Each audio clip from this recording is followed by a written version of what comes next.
ഇറാന് തീരുമാനമെടുക്കാൻ പരമാവധി 2 ആഴ്ച സമയം നൽകുമെന്ന് ഡൊണാൾഡ് ട്രംപ്. യൂറോപ്പിന് അവരെ സഹായിക്കാൻ കഴിയില്ലെന്നും മധ്യസ്ഥത തള്ളിക്കളയുന്നതായും ട്രംപ്.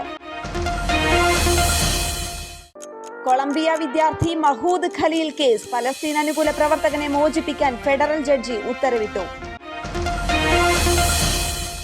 ഇംഗ്ലണ്ടിലെയും വെയിൽസിലെയും മാരകരോഗം മൂലം ദുരിതത്തിലായവർക്ക് ജീവിതം അവസാനിപ്പിക്കാൻ അനുവദിക്കുന്ന bill UK house of Commons നേരിയ ഭൂരിപക്ഷത്തിന് പാസാക്കി. ഇന്ന് 11ാമത് അന്താരാഷ്ട്ര യോഗാ ദിനം. സാംസ്കാരിക മന്ത്രാലയത്തിന്റെ ആഭിമുഖ്യത്തിൽ രാജ്യത്തുടനീളമുള്ള 100 വിനോദസഞ്ചാര കേന്ദ്രങ്ങളിലും 50ലധികം സാംസ്കാരിക സ്ഥലങ്ങളിലുമായി യോഗാ ദിന പരിപാടികൾ. സംസ്ഥാന പോലീസ് സേനയുടെ ഭാഗമായി 241 വാഹനങ്ങൾ മുഖ്യമന്ത്രി പിണറായി വിജയൻ ഫ്ളാഗ് ഓഫ് ചെയ്തു.